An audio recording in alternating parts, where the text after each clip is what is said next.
Cinema பாடல்களை கேட்டுக்கொண்டிருந்த நான் ஆண்டவருடைய பாடல்களை கேட்க ஆரம்பித்தேன். ஆண்டவருக்காக உயிரே விடுவதற்கு ஆயத்தமாக இருந்தேன்.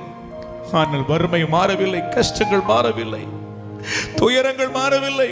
ஒரு நாள் ஆண்டவர் சமூகத்தில் அழுது கொண்டிருந்த, ஆண்டவரே நான் என்ன செய்ய சித்தமாய் இருக்கிறேன் என்று சொல்லி அழுது கொண்டிருக்கும் பொழுது ஆண்டவர் சொன்னார், மகனே, என்னுடைய ஊழியத்துக்காக உன்னை தெரிந்து கொண்டேன், நீ வருவாயா என்று கேட்டார்.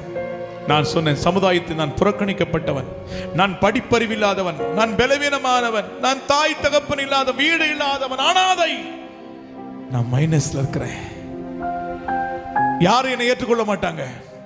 ஆனா ஆண்டவர் சொன்னார், எந்த மனுஷனையும் பிரகாசிக்கிற மெய்யான ஒளி நானே. என் ஊழியத்துக்கு நீ வருவாய் என்று சொன்னார். நான் உன்னை ராஜாக்களுக்கு மத்தியில் உன்னை கொண்டு போவேன், பிரபுக்களுக்கு மத்தியில் உன்னை கொண்டு போவேன், பூமியின் கடைமனை மட்டும் உன்னை கொண்டு போய் நிறுத்துவேன். நீ வருவாயா என்று கேட்டார்.